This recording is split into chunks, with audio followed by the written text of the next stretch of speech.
อ๋อเถอะโบกะตื่นนอนบ่นี่มาผู้เงินพันกะหลังไงหลังงามได้เฮือนน้องโบยี่นี่เห็นได้เด้เขาสิได้แบบนี้วะบ่ลาวได้เฮือนแบบนี้เดี๋ยวเห็นให้คอยแหน่เห็นให้คอยแหน่ชื่อหยัง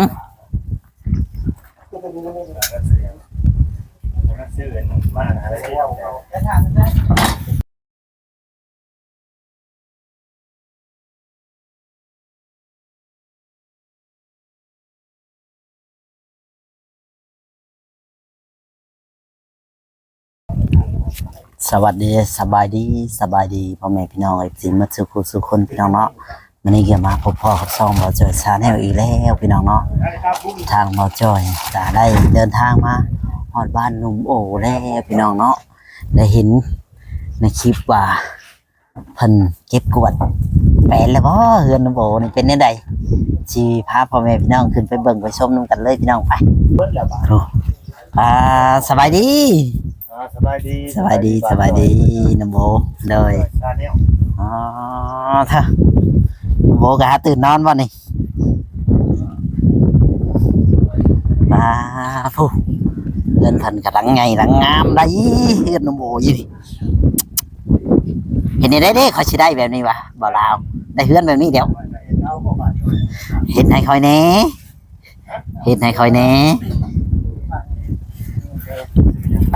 ชื่อหยัง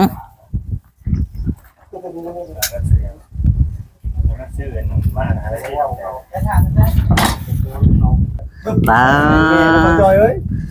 เดินสบายดีด้วยช่างเดินเลยการเงินเห็ดเวียกนี่แล้ว โอ้มาวันนี้แปดแล้วเฮือนนี่ป้าเมื่อวานนี่คือ6แท็กวันนี้คือ8เป็นยังไงคือ8นี่พอดีเราเห็ดนี่เห็นอยู่นะเมื่อวานนี่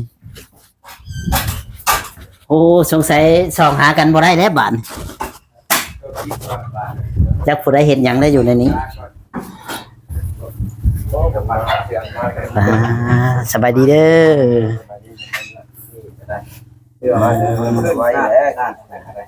เนาะคนมาแต่โดนแล้วคนก็ไว้เถอะพี่น้องเลย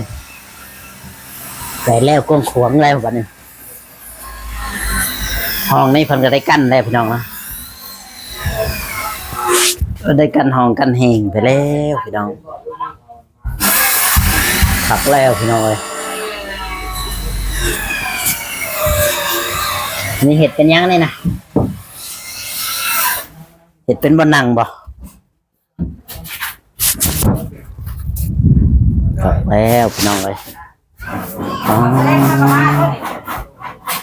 มาเอาขาโอ้ขามันนี่มา2 คนดิคนละยังค่าหมูอีกกองเขาเดี๋ยวคาโลกาเนาะ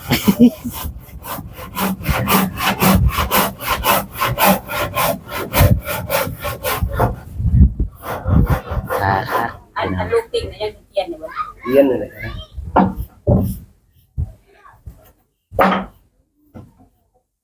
ได้แล้วงามแล้วคนนั้นใจเย็นเลยค่ะตั้งลูกติ่งเลยป่ะวันนี้ว่าจังชั้นดิหวยใช่เรือนี่ตัดมาได้มาต่อทีแนนเนี่ยนี่สิได้รถใหญ่เลยได้ทีแนนแมนเป็นสิออกวีโวดีใจนำวีโวดีใจนำได้วีโว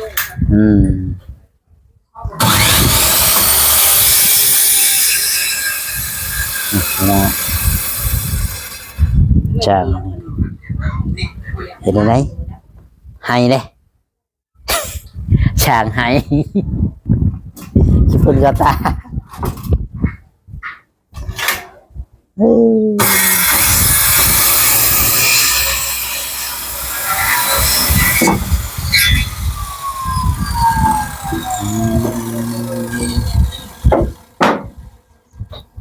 ตอนนั้นสิบ่เจอคือกันบ่ซะ พอแล้วดูคนนี่ เออ มันเจยมันก็เป็นแบบนี้แล้วเนาะ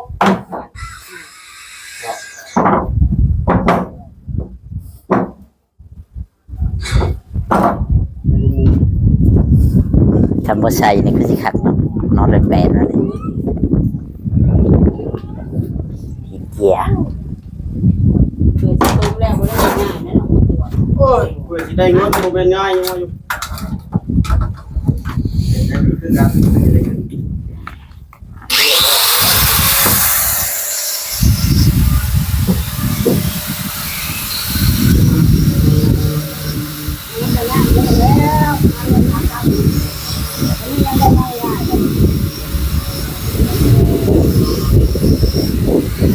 ได้เห็นอะไรง่าย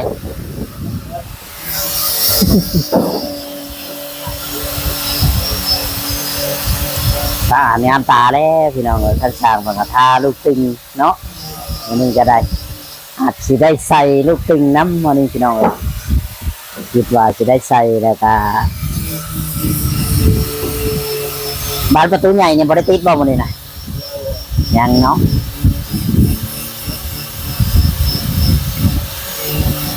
สิได้ใส่ลูกตึงลูกเตอะพี่น้องแล้วก็เฮ็ดบันดอกบันไดอีกพี่น้องเอ้ยหลายขั้นตอน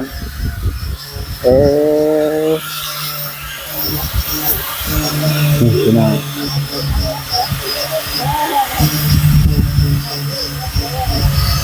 เสียขักปานนั้นว่าขาดเป็นสร้างเสียพี่น้อง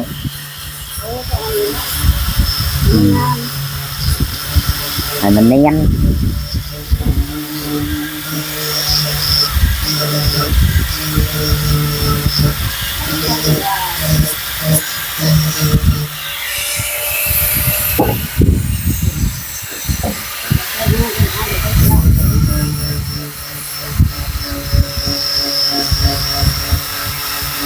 เจ็บจัดเจ็บจัด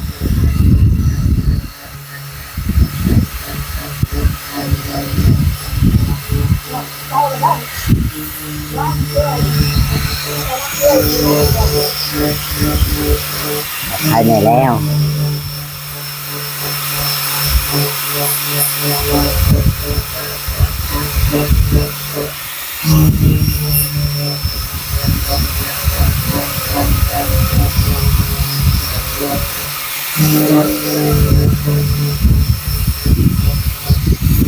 พี่น้องเอ้ย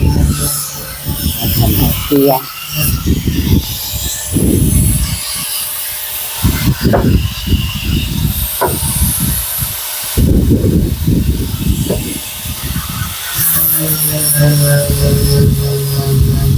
ลงทางมันเสียลูกติ่งได้เสียการันพี่น้องเอ้ย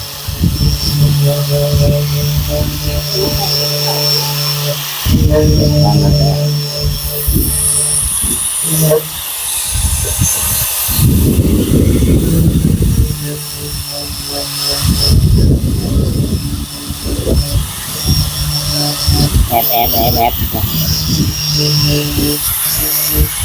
เสียงดังหน่อยน้อยนึงน้องเอ้ย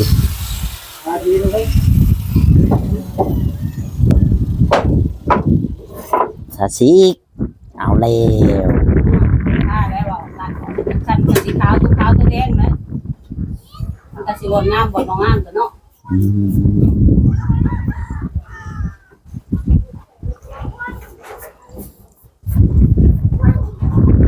บ่ให้มันคิวจะดีเนาะ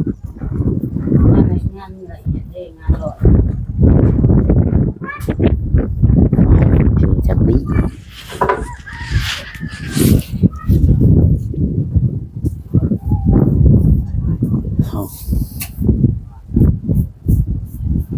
แล้วเอาเร็ว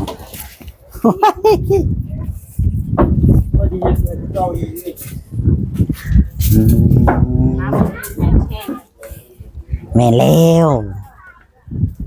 ดูพี่น้องเลย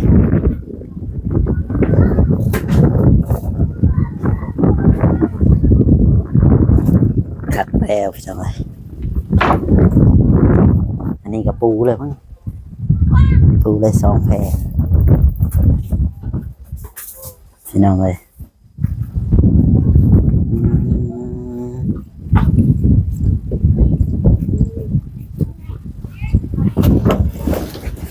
กัน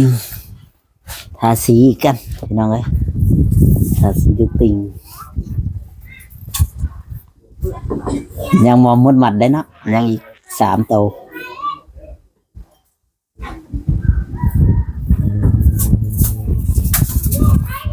คอยทาไปพี่น้องเงินหนุ่มโอ้เอาทุกอย่างใครแต่ว่ามันง่ายไว้มันบ่ติดมันบ่เหนียวถ้าเป็นสีตัวนั้นนะว่าติดถึงเพื่อสีแห้งเลยไปอีกวันหนึ่ง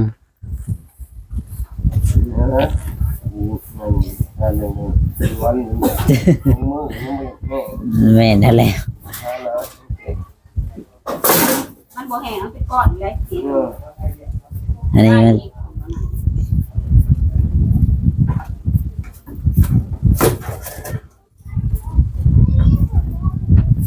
อันนี้มันผสมน้ำมันเลยเนาะเขาผสมมาให้แล้ว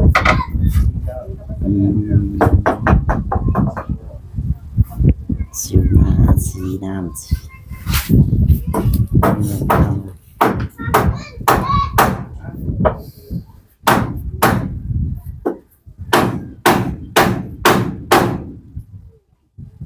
สีน้ำสีนวล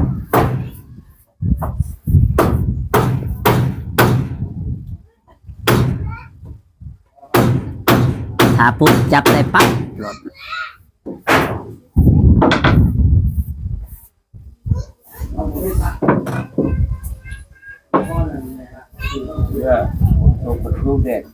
ที่นี่คือฝนจิบจิบจิบจิบวันนี้ฝนหายคืนนี้ก็ตกบ่ใช่คือบ้านเขาไม่แต่ลมอู้ ลมบ่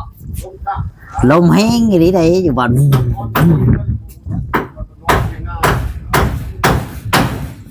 nó nhiều hơn một phần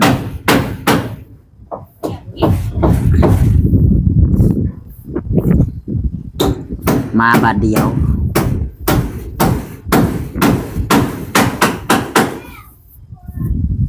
คนเราคนที่ซื้อ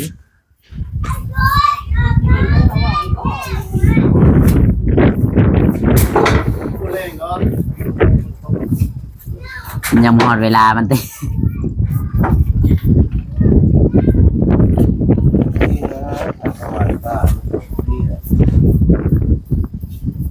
ว่าตัวนั้นที่เอาไป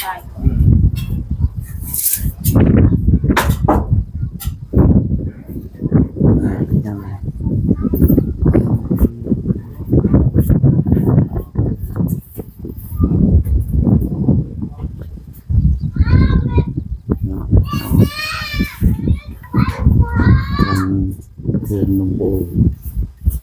ช่างพันก็ได้ทาสีลูกติง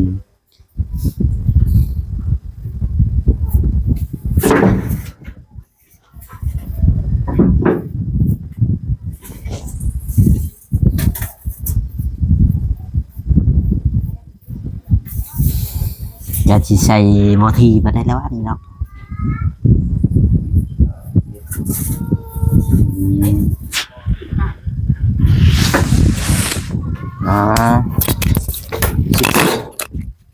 12 เซน 8 เซนโอ้แม่นมาละเขาก็ว่าไปซื้อผมจักอ่ะนี่8 เส้นนี่มัน8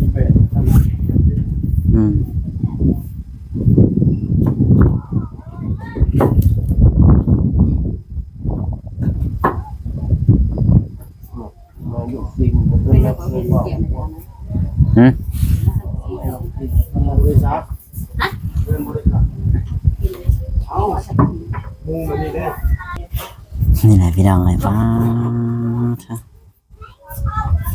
คอยทานุ่มพี่น้องเลย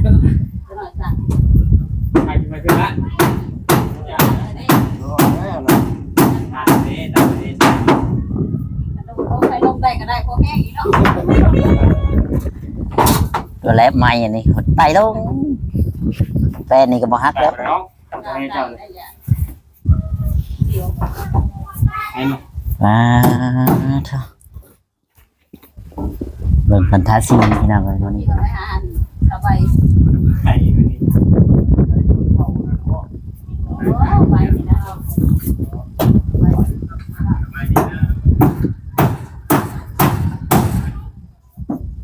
เพื่อนให้เราบอกเนี่ยเพื่อนให้เราบอก หืม สบาย ยังเบิ่งการอยู่นะ ไปเจ้า ไหน ตัว นี่พี่น้องเลยเนาะ ไม่จะปาด เสียไม่ติเอาแล้วกำลังนั่งม่วนนั่งเบิ่งพันธะสีใครนั้นมันบ่มีกลิ่นมี ถ้าแล้วมันก็เองลูก ไวเนาะเห็นไวนะ น้ำไม่เยอะ เผาเลยเห็นไว ไม่ได้อ่อนมันไม่ได้ อันนั้นเสื่อมทาย อันนี้แหละ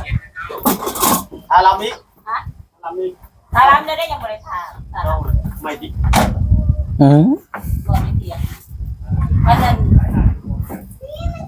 ยักษ์จะคนมาใช้ลงทีบลงแดนอื่นแล้วนี่ เนาะจะคนมาได้สิได้ลงทีลงเรนนั่งหน้าต่างเฉยที่แน่นเลยเป็นในไหนนี่นะอันนี้เสียด จอยเห็นยังอะไร สบายดีบอกแล้ว อันนี้เสียดเพื่อนครัวว่านี่นะด้านหลังขันจะเป็นไปได้สิเออหรือว่าบนปลูกพัก ยังเป็นบนปลูกพักนโบอยู่แบบวัดจอเลยได้สวนครัวในข้างหลัง แม่น่ะแล้วปลูกพักปลูกหญ้าปลูกใบไม้ใบตอกเนาะขักบ่เฮือนขักดิ